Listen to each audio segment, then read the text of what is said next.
Kita lanjut video kedua ya. Oke.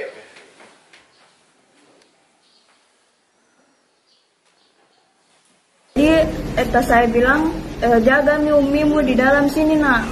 Saya pergi bicara dulu baik-baik sama pimpinan tim gugus. Sebelumnya eta saya sudah bersujud mencium sepatu pimpinan tim gugus, memohon untuk kami membawa umi saya itu ke pemakaman keluarga di Bulukumba.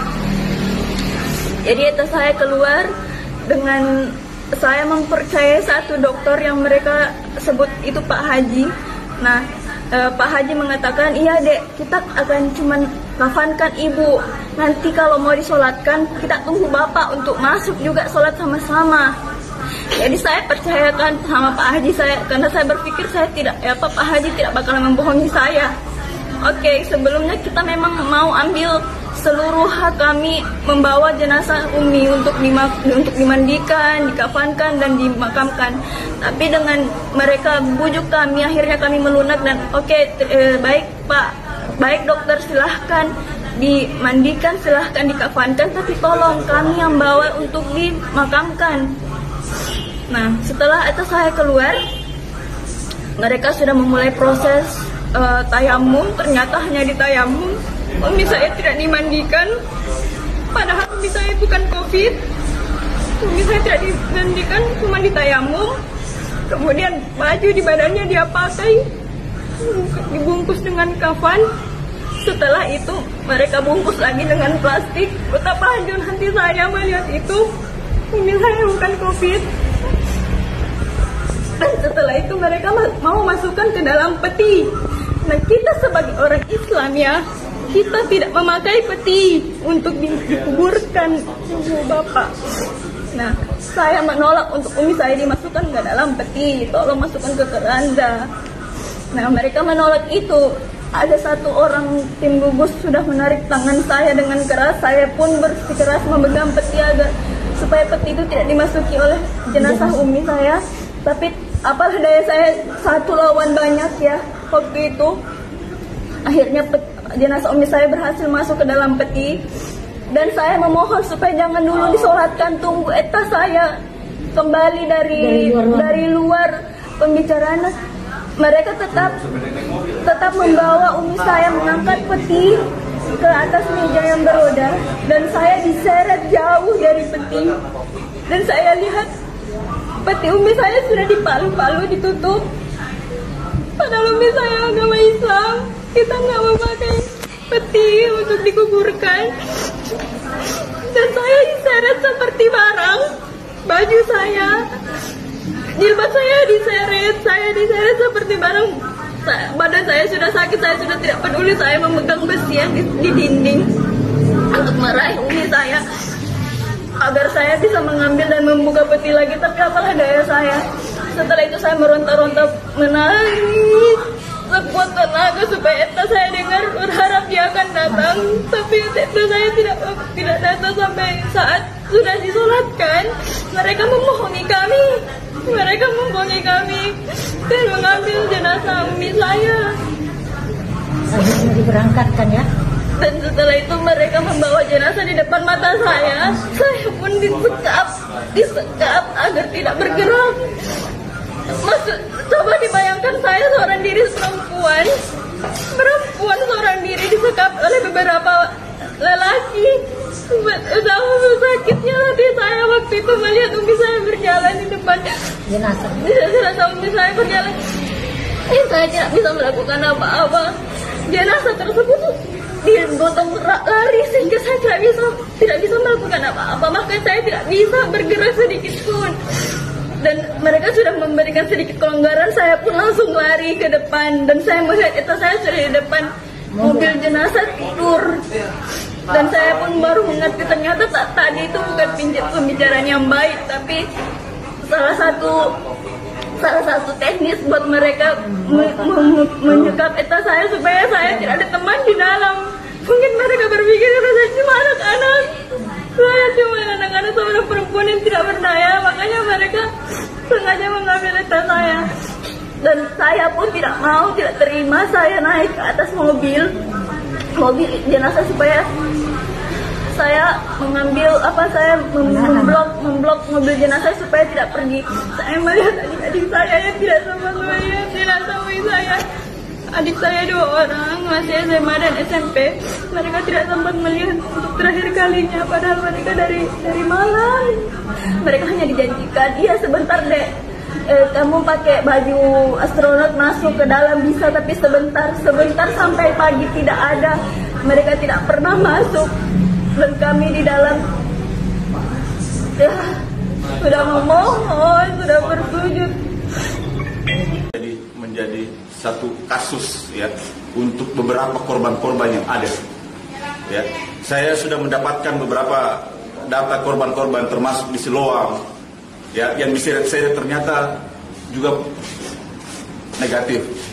Di Manado sana yang sakit jantung meninggal, ya mau dipaksakan untuk dia, tapi ternyata mereka bisa saja. Karena apa? Karena banyak. Dengan massa mereka bisa merebut jenazahnya.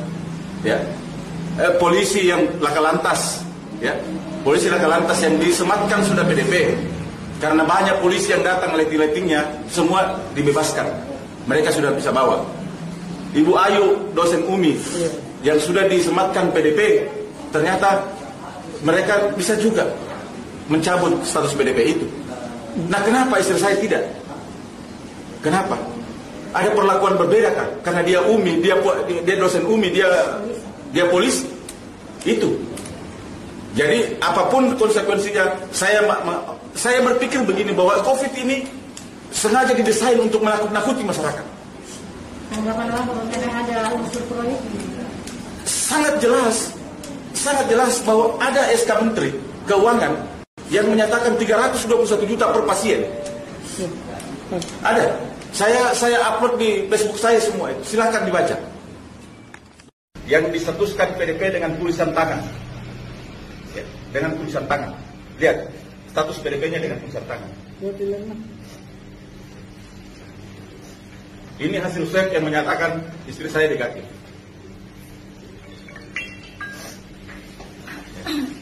Pertanyaan saya sekarang, masih berhakkah kalian menahan jenazah istri saya? Jadi poin di sini intinya ibunya ini meninggal. Statusnya karena COVID dari pihak rumah sakit. Padahal waktu dites negatif. Jadi anaknya sama si bapaknya ini protes lah gitu. Karena kenapa ibunya dikubur dengan cara orang COVID, orang terkena COVID. Padahal dia enggak kena. Pendapat lo gimana? Oh itu, tapi dia udah dapet ya bukti-buktinya tadi? Udah swab tes segala macam udah negatif. Itu negatif ya. Pendapat lo gimana nih menurut video kedua ini? Iya sih, kan ada aturan menteri yang bakal ngebiayain seluruh biaya yang dikeluarkan oleh pasien yang terkena COVID-19 tadi itu kan. Tapi kan dia nggak kena COVID. Nah ini salah satu oknum lagi ini. Oknum lagi ya? Oknum lagi. Jadi banyak ada celah untuk permainan. Menurut gua sih ini ya. Salah satu oknum atau sekumpulan oknum ini ada celah, sedikit celah. Oh nih kalau dia COVID, ya kan dia COVID, kita bakal dapat duit nih. Ya kan? Dari si pihak rumah sakit. Dapat duit nih. Nanti daripada dia nggak COVID, kita nggak dapat duit. Ya kan menurutnya sih. Jadi dia ngelihat nih, oh si bapak ini atau si ibu ini kerjanya maaf ya kurang ngerti, ya kan. Kalau jenjang sosial tadi, kalau polisi, dosen itu bisa bebas, nggak bisa dibohong-bohongin. Ya, kenapa itu kalau yang status sosialnya tinggi ya, contohnya kayak polisi, dosen dan lain-lain yang kata bapak tadi, itu kenapa status BDP bisa langsung dicabut gitu, sedangkan masyarakat biasa itu susah, malah langsung dikarantina gitu. Nah itu tadi oknum itu kan ada sekelompok oknum nih, dia ngeliat celah di situ, ada celah kan. Oh ini bisa nih saya mainin. Ya, kita lihat, oh itu polisi, nggak bisa kita mainin. Oh ini dosen, ini dosen dia mengerti, ya kan. Ya sebodoh-bodohnya polisi dan dokter, dan dosen itu kan pasti tahu, paham. Ya maaf ngomong, sedangkan si ibu ini dilihatnya ibu rumah tangga atau ini nggak ngerti. Jadi sekelompok itu ngambil celah untuk nipu. Itu sih ya harusnya Manipulasi data. manipulasi data, harusnya sih Bapak ini juga langsung buat laporan, jangan terima. Buat laporan. Cuman kan udah meninggal, udah dikuburkan secara COVID, wajar dong panik pihak keluarganya mengenai. Makanya mungkin dia ada orang yang ngeviralin, mungkin karena kasihan lah, biar pemerintah pusat atau masyarakat lain juga ngelihat gitu kan pendapatnya kayak mana. Kira-kira dia. Oh ya, gua mau jelasin juga nih, lupa. Yang video kedua ini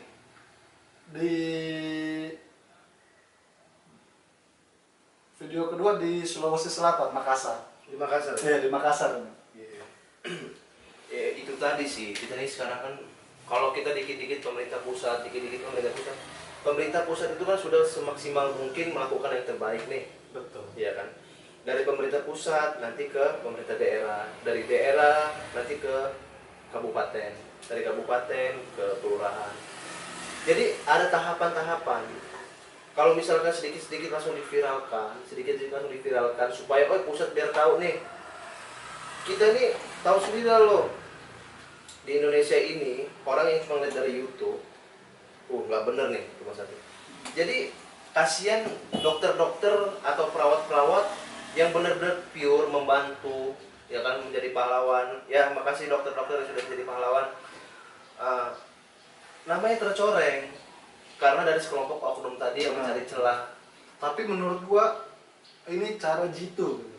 Buat pemerintah pusat tahu supaya videonya viral, ini maksud gua cara terjitu ini paling bagus gitu diviralin, daripada kita harus ngelapor, itu laporan belum tentu di approve, belum tentu ditindaklanjutin lah. Menurut gue ini pendapat yang menurut gue yang bagus gitu. Cara yang paling bagus lah ini. Iya sih. Iya, itu ada bagusnya karena viral jadi Cepat ditanganin. Tapi sisi buruknya banyak.